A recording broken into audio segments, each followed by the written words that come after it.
Les casques bleus, c'est-à-dire les opérations de maintien de la paix des Nations Unies, sont pour moi une invention magnifique, imparfaite, certes, mais irremplaçable.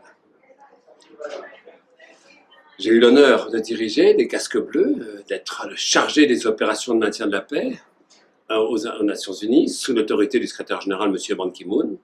Mais je garde de cette période un souvenir d'une force extrême, d'un engagement total de moi, mais de l'ensemble de ceux qui participaient à ces opérations de maintien de la paix.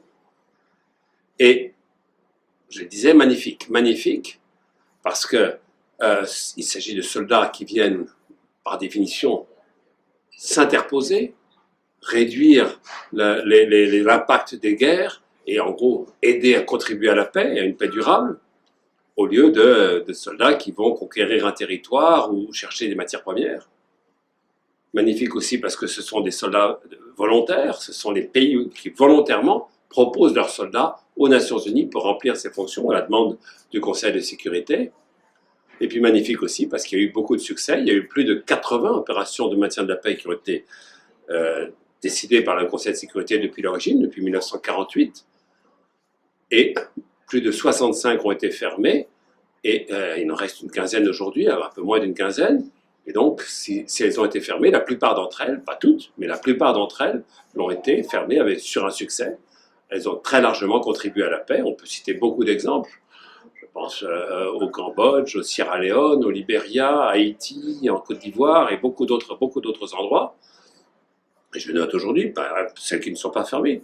Je pense à la FINUL au Liban, qui depuis 2006, avec son nouveau mandat, remplit un rôle majeur pour éviter les incidents dans un endroit extrêmement inflammable à la frontière entre le Liban et Israël. Elle fait magnifiquement son travail. Bien. Autre exemple de cette action magnifique.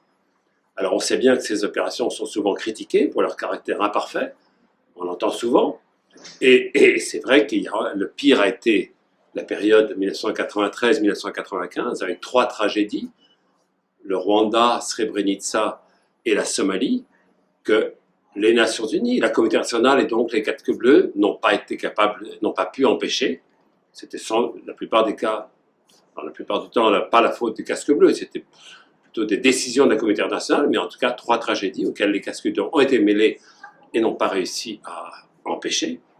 Mais depuis, des réformes profondes ont été prises, en particulier à travers le rapport Brahimi. Et vous aurez pu noter, chacun peut noter qu'il n'y a plus aucune tragédie de cet ordre-là dans laquelle les casques bleus ont été mêlés. Ils ont été confrontés à des situations extrêmement difficiles. Je pense à la Côte d'Ivoire dans la fin 2010, quand la mission était harcelée.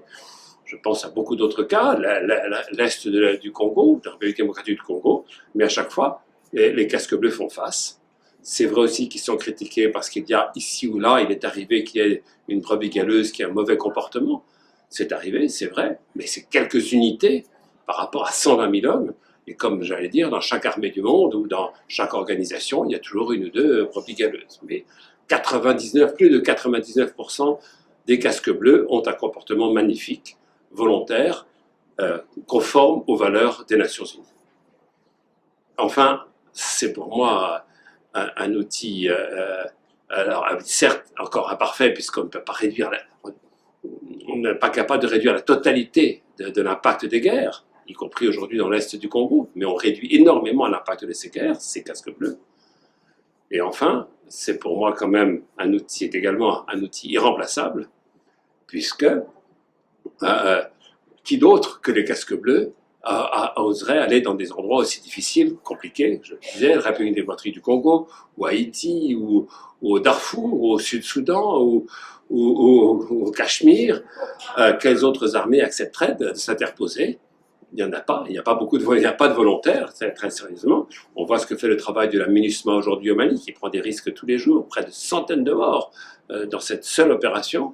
Certes, il y a l'opération Barkhane, mais ce que fait le MINUSMA est également indispensable. Et la plupart du temps, aucun autre pays, aucune armée nationale n'accepterait de prendre la place des casques bleus. Et puis on peut rappeler aussi le coût des casques bleus pour jusqu'à 120 000 casques bleus. Le coût n'a jamais dépassé les 8 milliards de dollars, c'est environ 7 milliards d'euros.